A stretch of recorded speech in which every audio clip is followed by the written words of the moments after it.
अर्जुन घबराने लगे। अर्जुन कहते गोविंद आपकी भाषा मेरे समझ में नहीं आ रही है, आप क्या कहना चाहते हो? ओहो,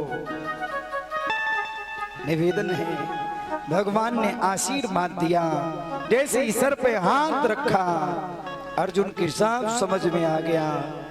अर्जुन ने अश्वत्थामा के सर को मुंडन कर दिया और मणि को खींच लिया, मुंह काला करके गधे पर बिठाल के पूरे नगर की यात्रा की। ब्राह्मण का अपमान मरने के बराबर हो जाता है। ये मारा भी गया और जिंदा भी है। कहते जो बात का ना मारा मरा तो लाठी से कम मरेगा। समझदार व्यक्ति तो बात से ही मर जाता है। क्या बोलना पड़ेगा? राधे राधे। बोलिए वृंदावन बिहारी लाल की जय। सूत जी महाराज कहते शौनकादिक ऋषियों, महाराज अश्वत्थामा को क्रोध आ गया। अश्वत्थामा ने कहा देखो तो सही, इन पांडवों ने एक ब्राह्मण का अपमान किया है। अरे पांडवों, मैं तुम्हें वचन देता हूँ, मैं प्रण करता हूँ, तुम्हारे कुल को ही नष्ट कर दूंगा। तुम्हारे कुल में कोई दीपक जलाने वाला नहीं रहेगा। अश्वत्थामा को क्रोध आ गया। अश्वत्थामा ने ब्रह्म अस्त्र छोड़ा उत्तरा के गर्भ के पीछे। उत्तरा ने जैसे ब्रह्म अस्त्र को देखा, ये उत्तरा जानते हो कौन है? हाँ महाराज, उत्तरा के गर्भ में ही परीक्षित जी पल रहे हैं। उत्तरा दौड़ पड़ी, उत्तरा भगवान को पुकारने लगी। जैसे ही आवाज लगाई, भागवत में बड़ा सुंदर श्लोक लिखा है, पाई पाई महायोगिन, आप मेरी रक्षा करो गोविंद। अरे ये ब्रह्म अस्त्र मुझे जला के राख कर देगा।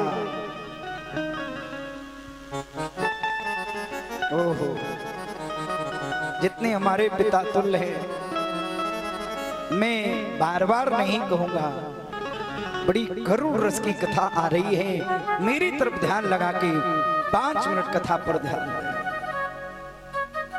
महाराज, उत्तरा कहती है हे गोविंद, मैं मर जाऊं तो मुझे कोई परवाह नहीं, पर मेरे गर्भ में जो बालक पल रहा है, अगर ये मर गया तो पांडवों का कुल नष्ट हो जाएगा। आप इस गर्भ में जो बालक पल रहा है, इसे बचा लो बस, और कुछ नहीं चाहिए। भगवान ने एक क्षण की देरी नहीं की। महाराज तुरंत सूक्ष्म रूप बनाया, उत्तरा के गर्भ में प्रवेश कर गए और एक रूप से बाहर खड़े हैं, सुदर्शन चक्र से उत्तरा के गर्भ की रक्षा कर रहे हैं। महाराज, जैसे ही संध्या का समय हुआ, भगवान ने सुदर्शन चक्र से उस ब्रह्म अस्त्र को समाप्त कर दिया, उत्तरा के गर्भ की रक्षा की। ये सारा दृश्य कौन देख रहा था जानते हो? क्यों माता? ये सारा दृश्य कौन देख रहा था? ये सारा दृश्य कुंती मां देख रही थी। कुंती ने जैसे ही देखा, गर्भ की रक्षा साधारण व्यक्ति नहीं कर सकता है। ये तो परम ब्रह्म परमात्मा है, ये तो मेरे गोविंद है। महाराज, उत्तरा कुंती दौड़ी गई, भगवान के चरणों को पकड़ लिया। महाराज, भगवान के चरणों में अपना कुंती ने मस्तक रख दिया। हाथ जोड़ के निवेदन है श्रोताओं से, महाराज, कुंती कहती गोविंद, आप परम ब्रह्म परमात्मा हो, आप जगत के पिता हो, आप जगताधार हो, आप सारे संसार के रक्षक हो। जैसी इतना कुंती ने कहा, भगवान खड़े हो गए। भगवान कहते, अरे बुआ ये तू क्या कर रही है? अरे अपने भतीजे के पैर छू रही है, क्या मुझे नरक में डालेगी? अरे एक बुआ भतीजे के पैर छुए तो उस भतीजे को नरक भोगना पड़ता है। तू मेरी बुआ है, मैं तेरा भतीजा हूँ, क्या तेरी बुद्धि ठीक नहीं है? अरे बुआ होकर के भतीजे के पैर छू रही, क्या मुझे नरक में डालेगी? भगवान कहते हैं, बुआ मुझे क्षमा कर दे, तू मेरे पैर छू रही है। ओहो, जानते हो कुंती ने क्या कहा? कुंती के आंखों से आंसू बह रहे हैं। कुंती कहती है, हे गोविंद, अब ये नाटक आपका खत्म हो गया है। अरे आप किसी को बुआ बनाते हो, किसी को फूफा बनाते हो, मेरे तो आज समझ में आ गया, ना तो आपकी कोई बुआ है, ना आपका कोई फूफा है, सारे जगत के पिता तो आप हो गोविंद। भगवान कहते, क्या कह रही हो बुआ जी? कुंती कहती, मैंने अभी अभी देखा उत्तरा के गर्भ की रक्षा आपने की, और गर्भ की रक्षा साधारण व्यक्ति नहीं कर सकता, गर्भ की रक्षा भगवान के सिवा और कोई कर नहीं सकता।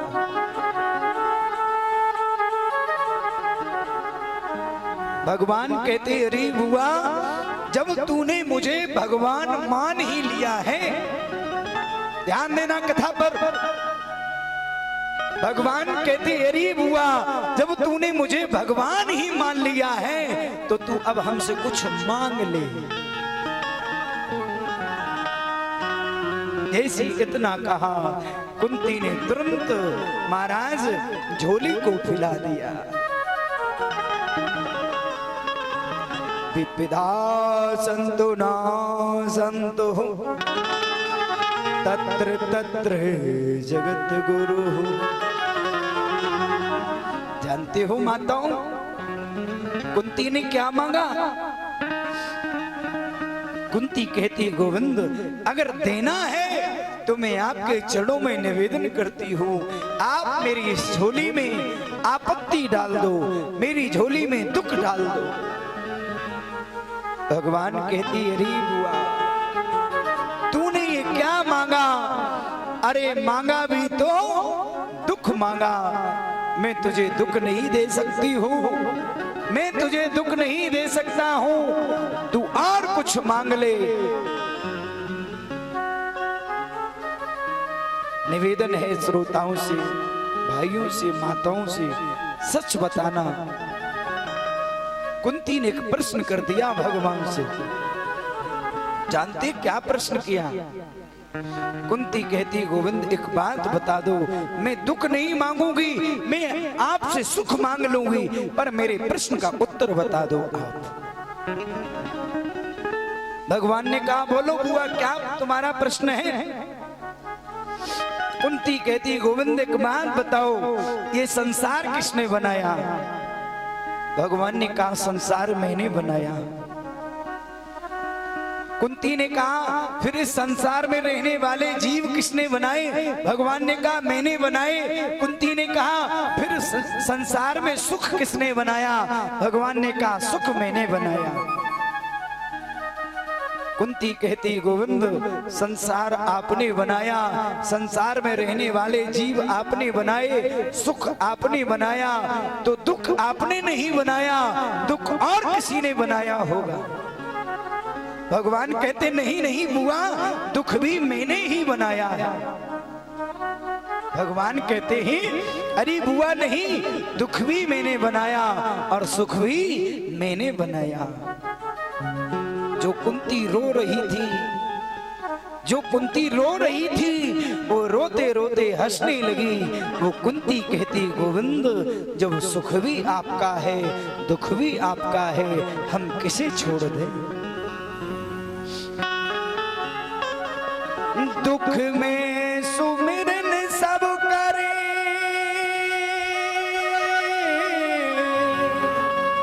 सुख में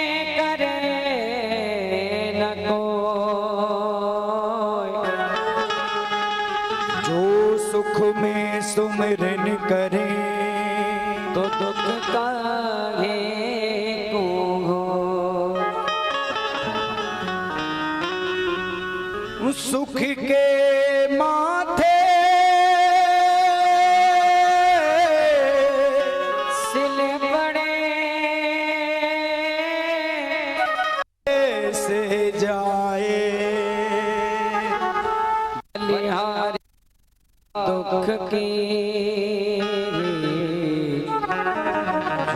पल पल नामोरटा। जानती हूँ कुंती ने क्या कहा? कुंती कहती जिस सुख में भगवान की याद ना आए ऐसे सुख पर पत्थर पड़ जाए, और जिस दुख में भगवान की याद आती है ऐसे दुख को मैं प्रणाम करती हूँ, ऐसे दुख को मैं नमन करती हूँ। कुंती कहती गोविंद सुख भी मुझे प्यारे हैं, दुख भी मुझे प्यारे हैं। छोड़ो मैं किसे भगवान, दोनों ही तुम्हारे, दोनों ही तुम्हारे हैं, दोनों ही तुम्हारे, दोनों ही तुम्हारे वो दोनों ही तुम्हारे। हरि बोल।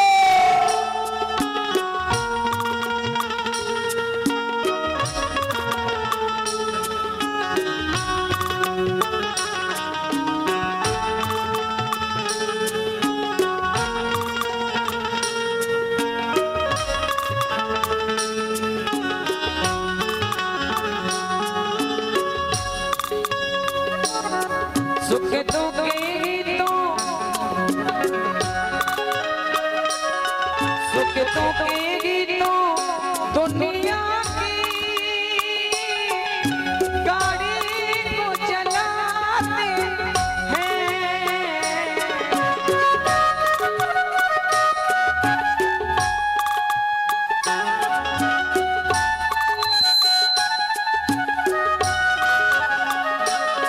सुख दुख गीतों हम सबको इंसान बनाते हैं, इंसान बनाते हैं। संसार की नदियों में, संसार की नदियों के दोनों ही किनारे हैं, दोनों ही किनारे हैं।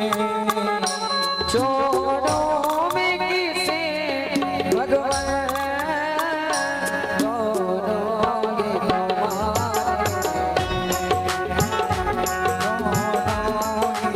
तुम्हारे, वो दोनों ही तुम्हारे हैं। कन्हैया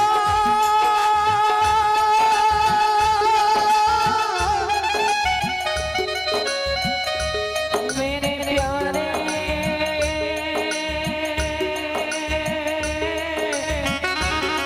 ओ कन्हैया,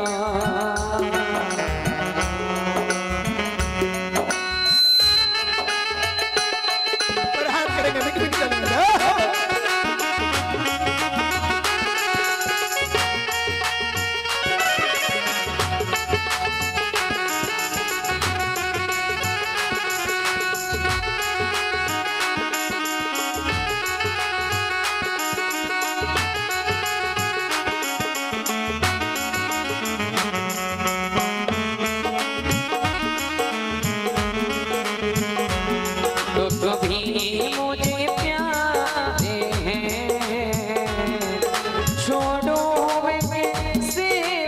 भुवन दोनों ही तुम्हारे हैं, दोनों ही तुम्हारे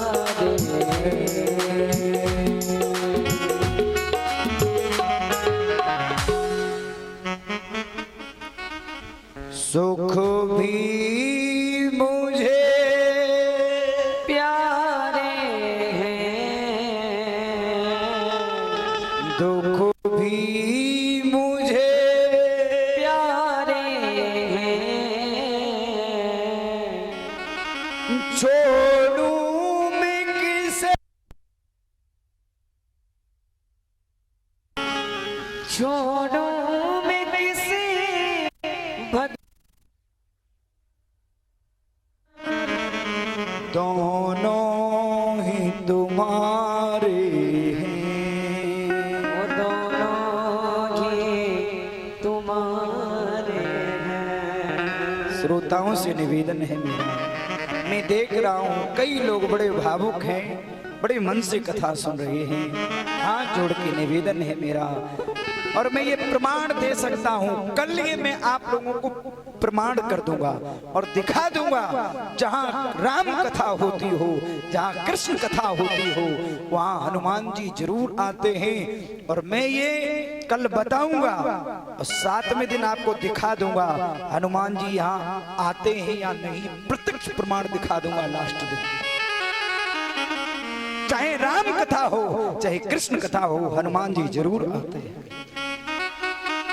इसलिए मन से कथा सुनो।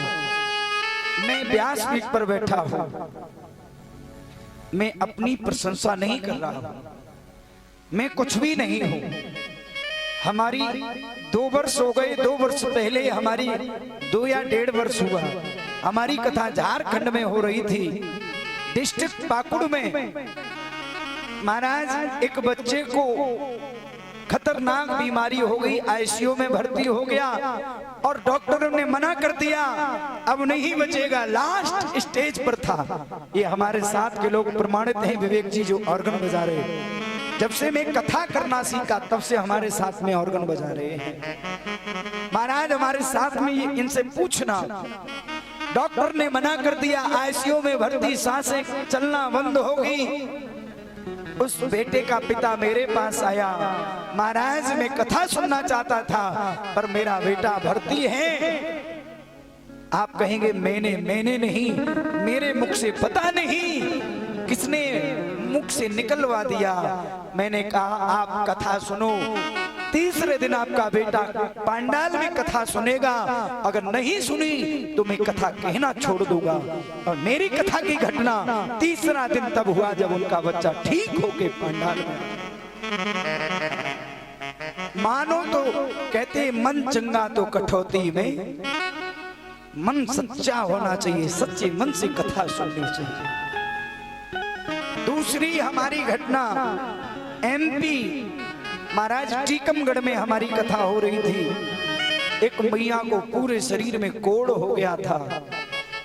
महाराज 7 दिन कथा सुनी उस मैया ने, 7वें दिन उसका पूरा कोढ़ सही हो गया। मैं ये इसलिए नहीं बता रहा हूं, मैं सिर्फ इसलिए बता रहा हूं जिसके मन में जो कामना हो वो कामना लेके 7 दिन मन से कथा सुनना। मैं व्यासपीठ से गारंटी देता हूं आपका कष्ट जरूर मिटेगा। मन से सिर्फ कथा सुनना, ये आला गम्मत नहीं है, ये सिर्फ कथा है। बोलिए वृंदावन बिहारी लाल की। और मैं अपने आप को भाग्यशाली समझता हूं जो इस सिद्ध आश्रम पर मैं कथा करने आया हूं। ये जो महाराज जी ने, बाबा जी ने मुझे यहां बुलाया है। हाँ? महाराज सूत जी महाराज कहते हैं सोनकादिक ऋषियों, कुंती कहती गोविंद मुझे दुख दे दो, भगवान कहते अरे बुआ तेरा मन अभी तक दुखों से भरा नहीं, तेरा जन्म कहीं हुआ, पालन कहीं हुआ, फिर भी तू दुख मांग रही है। मैं तुझे दुख नहीं दे सकता हूँ। कुंती ने कहा गोविंद, मैं जिसमें सुखी हूँ हमें वही दे दो, हम तो दुख में सुखी है। भगवान ने भीम से कहा, भीम तुम कुछ मांग लो। भीम ने कहा, लोग हमें वैसे ही बदनाम करते हैं, ये ज्यादा खाता है, तो बस इतना आशीर्वाद दो, खाता रहूं, आपका भजन करता रहूं। भगवान ने कहा, द्रौपदी तुम कुछ मांग लो। द्रौपदी ने कहा, हमारा आपका सखी और सखा का संबंध है। जानते हो द्रौपदी का संबंध भगवान से क्या है? सखी और सखा का। द्रौपदी कहती, ये भाव निरंतर बना रहे और आपकी भक्ति करता रहो। महाराज भगवान ने धर्मराज से कहा, तुम कुछ मांग लो। धर्मराज कहते, गोविंद मैंने अपने जीवन में कभी झूठ नहीं बोला, बस इतनी शक्ति देना, मैं कभी झूठ ना बोलूं, सत्य के मार्ग पर चलता रहूं और आपका भजन करता रहूं। महाराज सबको भगवान ने कुछ ना कुछ दिया। भगवान ने इस पांचों पांडवों को समझाया, द्वारकापुरी जाने लगे भगवान। पर द्वारकापुरी जाने से पहले पांचों पांडव रो रहे हैं। महाराज अर्जुन तो फिर भी समझ गए, पर धर्मराज और तेजी से रुदन करने लगे। जानते हो, कथा पर 5 मिनट के लिए ध्यान देना। भगवान ने अर्जुन को अपना विराट रूप दिखाया, तो अर्जुन तो जानते ही परम ब्रह्म परमात्मा है, पर धर्मराज भगवान को बालक समझते हैं, बच्चा समझते हैं, इसलिए धर्मराज के कोई उपदेश समझ में नहीं आया। महाराज भगवान समझ गए इन पांडवों को अपार दुख है, इनका अज्ञान, ये अज्ञान के वशीभूत हो गए हैं। भगवान ने पांचों पांडवों को साथ में लिया और द्रौपदी को साथ में लिया और महाराज गंगा जी के तट पर पहुंचे जाकर के, जहां भीष्म पितामह बाणों की सैया पर लेटे हैं। श्रोताओं से निवेदन है मेरा, भीष्म पितामह बाणों की सैया पर लेटे हैं। भीष्म पितामह ने जैसे भगवान को देखा, आंखों से अश्रु बहने लगे। भीष्म पितामह कहते, गोविंद मुझे पता था आप हमें दर्शन देने जरूर आएंगे। आप लोग पढ़े लिखे हैं, भीष्म पितामह को वरदान मिला था। जानते हो क्या? भीष्म पितामह को इच्छा मृत्यु का वरदान मिला था। इच्छा होगी तब प्राण निकलेंगे।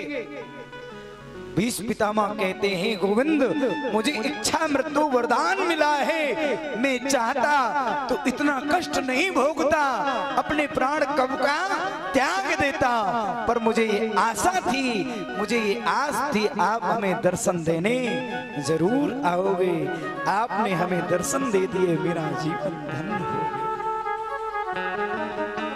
भीष्म पितामह बाणों की सैया पर लेटे हैं, एक एक रोम में बाण चुभा हुआ है, अपार कष्ट हो रहा है भीष्म पितामह को, और भीष्म पितामह के आंखों से आंसू बह रहे हैं। भीष्म पितामह कहते हैं, गोविंद आपके दर्शन करके मेरा जीवन धन्य हो गया, पर हे गोविंद आपसे निवेदन है, आप हमें दर्शन तो दे रहे हैं, पर अब मैं रहना नहीं चाहता हूँ, आपके धाम के लिए जाना चाहता हूँ। भगवान ने कहा, भीष्म पितामह ठहरो, आप देख रहे हो हमारे पीछे 5 पांडव खड़े हैं, ये क्यों खड़े हैं? अरे देखो तो सही, पांचों पांडवों को अज्ञान हो गया है, ये अज्ञान के वशीभूत हो गए हैं। इन पांचों पांडवों को धर्म का उपदेश सिखाओ। अरे राज्य कैसे चलाना चाहिए, एक राजा को कैसा व्यवहार करना चाहिए, ये धर्म का उपदेश पांचों पांडवों को भीष्म पितामह तुम सिखाओ। निवेदन है, आप सभी पीछे जितने बैठे सबको मेरा प्रणाम है।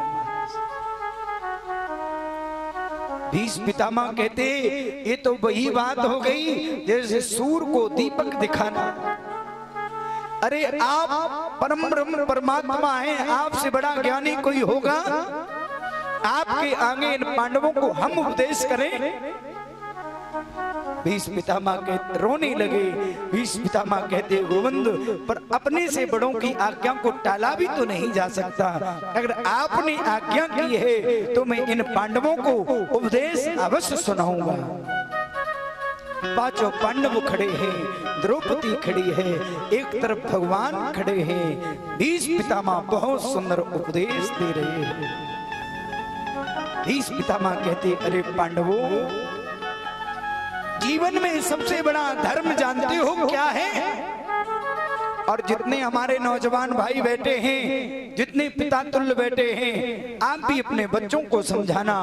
और नौजवान बच्चे हैं वो आप अपने लिख लेना, दिमाग में फीड कर लेना, सबसे बड़ा धर्म क्या है? भीष्म पितामह पांडवों को समझा रहे हैं। भीष्म पितामह कहते हैं अरे पांडवों, सबसे बड़ा धर्म है किसी नारी की लाज खींच रही हो।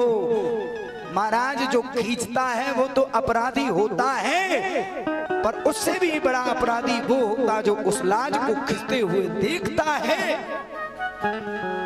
सबसे बड़ा धर्म है अगर कोई उस खिंचती हुई नारी की लाज को बचा ले, इससे बड़ा धर्म कुछ नहीं है। और जो लाज को खींचता है वो तो अधर्म है ही, पर उसको जो देखता है उससे बड़ा अधर्मी और कोई नहीं होगा। हाथ जोड़ के निवेदन है महाराज, जैसे इतना कहा भीष्म पितामह ने, महाराज सबसे बड़ा धर्म है किसी बहन बेटी की लाज को बचाना। पांडवों के पीछे द्रौपदी खड़ी थी, वहीं पर द्रौपदी ने जैसे ही भीष्म पितामह की बात को सुना, द्रौपदी को बहुत तेजी से हंसी आ गई। द्रौपदी हंसने लगी। भीष्म पितामह पूछने लगे अरे बेटी, तुम्हारे हंसने का कारण क्या है? कुलवंती नारी कभी समाज में बिना कारण के हंसती नहीं है। सच बताओ तुम्हारे हंसने का कारण क्या है? जो द्रौपदी हंस रही थी, हंसते हंसते रोने लगी। वो द्रौपदी कहती है सुनो पितामह, अब तो ही आई याद धर्म की, अंत समय पे आए,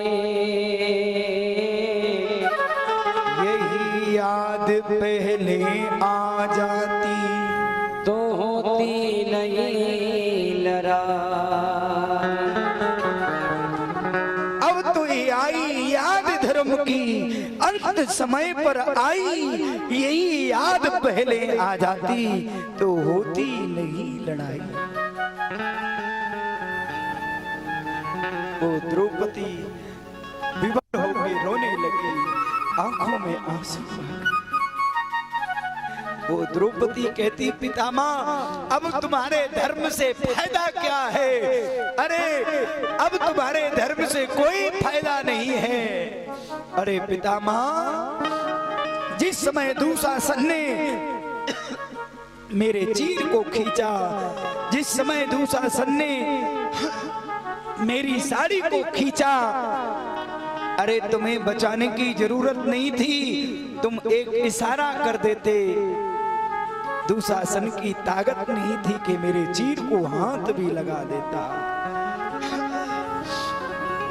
कथा पर ध्यान दें 2 मिनट के लिए, निवेदन प्लीज। द्रौपदी कहती वो तो मेरे द्वारकाधीश कृष्ण की कृपा हो गई, वो तो मेरे द्वारकाधीश की कृपा हो गई, इसलिए आज मैं यहाँ खड़ी हूँ। अगर वो नहीं होते तो आज मैं यहाँ मुंह दिखाने लायक नहीं होती। मैं ये ऊपर हाथ क्यों करवाता हूँ? बहुत से लोग इसका ऑब्जेक्शन करते हैं, और नोट कर लेना आप लोग, मैं ऊपर हाथ क्यों कराता हूं, लिख लेना। महाराज दुशासन द्रौपदी के चीर को खींच रहा है। द्रौपदी के 5 पति बैठे हैं। निवेदन है ओनली 5 मिनट कथा पर ध्यान दें, इधर उधर ना देखें। महाराज पत्नी पर कोई कष्ट आए तो पत्नी किसके ऊपर भरोसा करती? पति के ऊपर। मेरा पति मेरी लाज को बचाएगा। द्रौपदी कहती मेरे तो 5 पति, 5 पतियों ने सर नीचा कर लिया। ओहो, तब द्रौपदी ने भीष्म पितामह की तरफ देखा। भीष्म पितामह ने भी सर को नीचे झुका लिया। द्रौपदी ने देखा इस समाज में, इस सभा में मेरी कोई भी लाज बचाने वाला नहीं है। तब द्रौपदी ने अपना बल लगाया, अपनी ताकत लगाई। द्रौपदी ने तेजी से अपने हाथों से चीर को पकड़ लिया। जब द्रौपदी का भी बल खत्म हो गया, जब थोड़ा चीर बचा, ओहो, द्रौपदी ने वो चीर हाथ से छोड़ दिया और दोनों हाथ ऊपर कर लिए। हे गोविंद, अब मेरी लाज तेरे हाथ में है, चाहे बचा दे और चाहे गमा दे। तारो न तारो नाथ, मर्जी तुम्हारी है। गरनाथ तारोगे नहीं, हंसी हमारी नहीं तुम्हारी है। हे गोविंद, अब मेरी लाज तुम्हारे हाथ में है। कहाँ जा छुपे हो,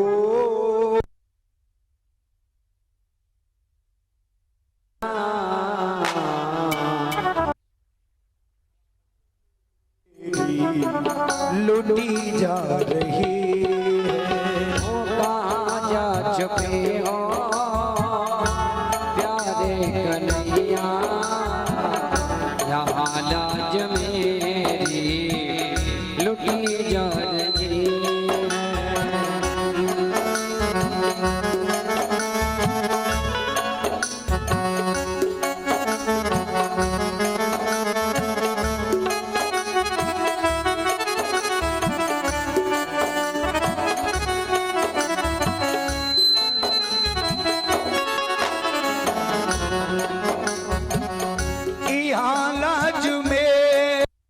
समाज देख रहा है।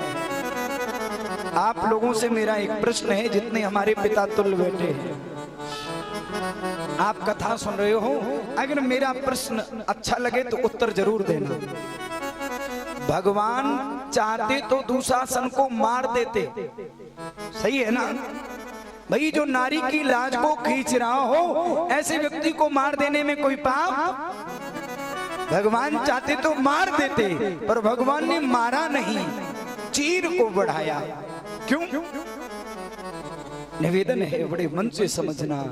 भगवान चाहते तो दुशासन को मार देते, पर मारा नहीं। भगवान ने अपनी उंगली से चीर बढ़ाया द्रौपदी का। महाराज एक बड़ी सुंदर पौराणिक कथा है। एक बार द्वारकापुरी में सुदर्शन चक्र से भगवान की उंगली कट गई। जब सुदर्शन चक्र से भगवान की उंगली कटी तो भगवान की उंगली से रक्त बहने लगा, खून बहने लगा। 16,108 रानियां, कोई रानी कहती हकीम को बुलाओ, कोई रानी कहती वैद्य को बुलाओ। महाराज पर वहीं पर द्रौपदी खड़ी थी।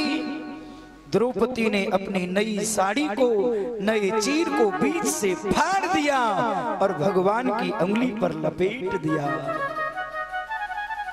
भगवान कहते हैं, अरे द्रौपदी, तूने ये क्या किया? देख तो सही।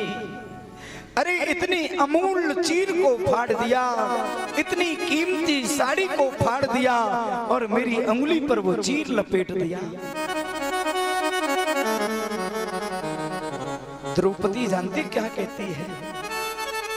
ये हमारे शब्द आप समझ लें, पूरी कथा समझ में आ जाएगी। द्रौपदी कहती गोविंद ये चीर मैंने नहीं फाड़ा, ये साड़ी मैंने नहीं फाड़ी। साड़ी में जो धागे हैं ना, जब आपकी उंगली पर खून देखा इन धागों ने, तो उन धागों से रहा नहीं गया। वो साड़ी से धागे अपने आप निकल करके आपकी उंगली पर लग गए। किसी कवि ने बड़ा सुंदर लिखा है, आप लोग भी समझना, उस महाराज बहुत सुंदर कवि ने लिखा है। वो धागे हैं अभागे, वो धागे अभागे हैं, वो धागे हैं अभागे, जो प्रभु के कार्य में आगे न भागे। बाकी उन्हीं के जागे, जो धागे पे लागे, वो धागे हैं अभागे, जो प्रभु के कार में आगे ना भागे। भाग उन्हीं के हैं जागे, जो धागे प्रभु की आंगुली पे लागे। जैसी द्रौपदी ने इतना कहा, भगवान ने बड़ा सुंदर उत्तर दिया। भगवान कहते द्रौपदी आज तूने एक साड़ी मेरी अंगुली के लिए फाड़ दी, ये दिन मुझे याद रहेगा, रहेगा याद ये दिन मुझको।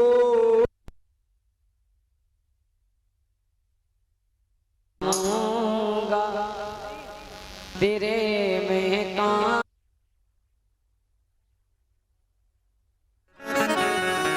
तूने एक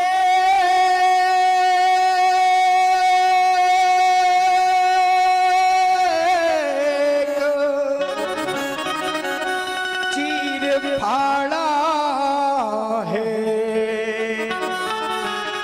मैं चीर पर चीर बढ़ाऊं। रहेगा याद ये दिन मुझको, तेरे में काम आऊंगा, तेरे में काम।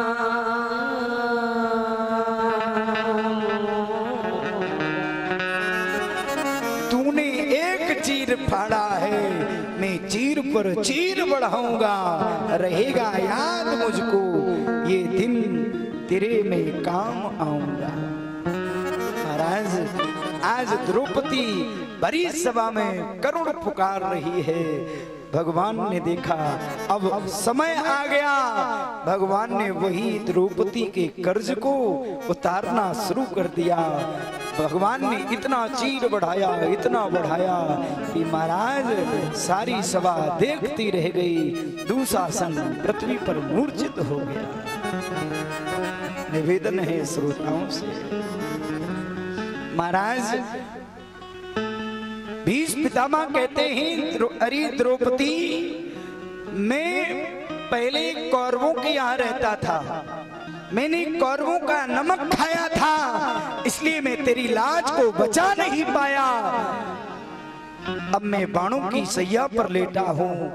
जितना कौरवों का नमक था वो सारा रक्त, वो सारा खून मेरा निकल चुका है। अब मेरा पवित्र रक्त बचा है, इसलिए मैं धर्म का उपदेश कर रहा हूँ। ध्यान देना, एक बार एक किसी व्यक्ति ने महात्मा से कहा, महात्मा जी आप हमें कोई ऐसा उपाय बताओ, मैंने 70 मर्डर किए हैं, 70 लोगों को मारा, 70 मर्डर किए, कोई ऐसा उपाय बताओ जिससे हमारे 70 मर्डर माफ हो जाएं, सारा पाप नष्ट हो जाए। महात्मा जी ने सोचा जिसने 70 मर्डर किए हो उससे तो दूर ही रहना चाहिए। महात्मा जी ने सोचा ये बवाली है, इससे दूर रहना चाहिए। महात्मा जी ने कहा ऐसा करो, तुम एक काला झंडा लो। महाराज भटके ना, कथा पर ध्यान। महात्मा और हर तीर्थ में जाना, जिस तीर्थ में तुम्हारा झंडा काले से सफेद हो जाए, समझ लेना तुम्हारे सारे पाप नष्ट हो गए। वो महात्मा हर तीर्थ में गया, वो व्यक्ति हर तीर्थ में गया, हरिद्वार गया, काशी गया, वृंदावन गया, मथुरा गया, अयोध्या गया, पर महाराज उसका झंडा कहीं भी काले से सफेद नहीं हुआ। ओहो, बातचीत ना करें प्लीज, 2 मिनट के लिए एक कथा समझें। उस व्यक्ति ने सोचा महात्मा ने हमें पागल बना दिया। अरे तीर्थ में झंडा कहीं काले से सफेद होता, चलो महात्मा को देखता हूं। वो व्यक्ति लौट रहा था, रास्ते में जंगल में 4 बदमाश एक बहन की लाज को लूट रहे थे। वो बहन चिल्ला रही थी, अरे भैया मेरी कोई लाज को बचाओ, मेरी कोई लाज को बचाओ। ओहो, उसके दिमाग में झटका लगा, जो झंडा लिए था उसने झंडा पटका और लाज को बचाने के लिए चला, फिर दिमाग में झटका लगा। बोले 70 के मारे तो यहाँ घूम रहे और मारूंगा पता नहीं क्या होगा। झंडा उठाया, चल दिया। वो बहन चिल्लाने लगी, अरे भैया आज तेरी सगी बहन होती तो क्या लाज नहीं बचाता, तू मेरी लाज को बचा ले, मेरे प्राण चले जाएंगे। उसके दिमाग में ऐसा करंट लगा, उसने झंडा तो वही पटक दिया। बोले जैसे 70 वैसे ही 80 तलवार लेके कूद पड़ा। महाराज सभी बदमाशों को समाप्त कर दिया और उस बहन की लाज को बचाया। जैसे ही झंडा को उठाया, झंडे की तरफ देखा तो वही झंडा काले से सफेद हो गया।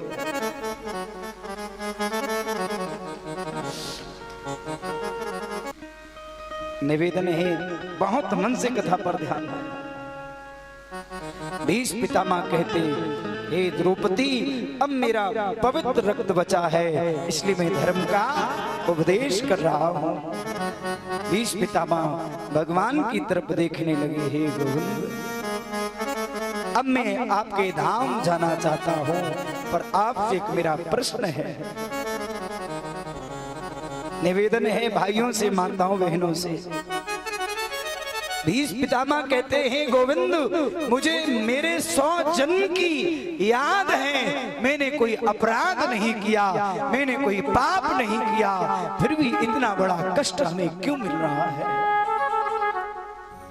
भीष्म पितामह कहते हो, जानते हो गोविंद एक एक रोम में कितना दर्द हो रहा है, जैसे एक साथ में 1000 बिच्छू डंक मार दें, इतना दर्द एक एक रोम में हो रहा है।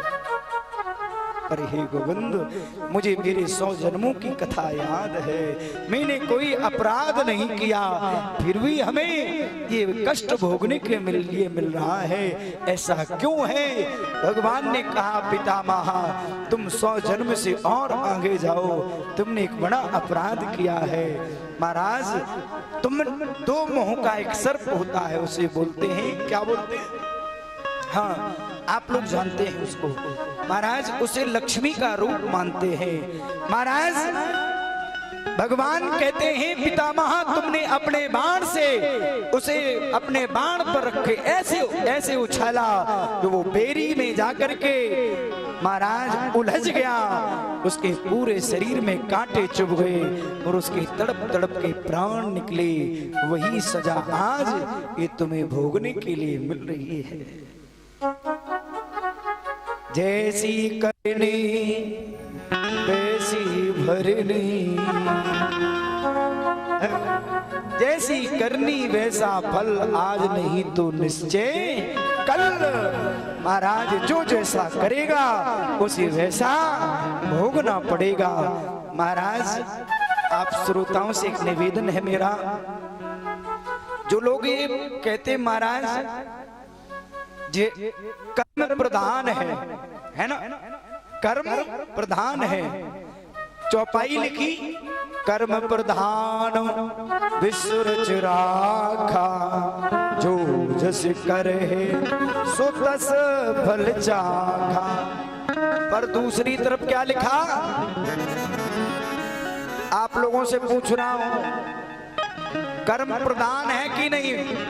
और जो कर्म को प्रधान मानते हैं वो हाथ उठाएं, और जो नहीं मानते वो ना उठाएं।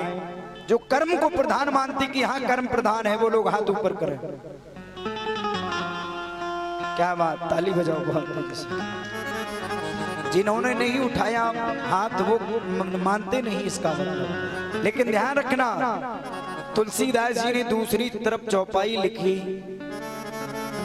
ये वही जो राम रचि राखा, को करे तड़क बढ़ाऊं शाखा। अच्छा सच बताना, अब दूसरी तरफ लिखा हो ये वही जो राम रच राखा, एक तरफ लिखा कर्म प्रधान, है ना? अब हम किसको सही माने, ये हम कल आपको कथा में समझाएंगे कि कर्म प्रधान है या भगवान करेगा वो सही है। ये कल हम आपको 1 घंटे में विस्तार में समझाएंगे।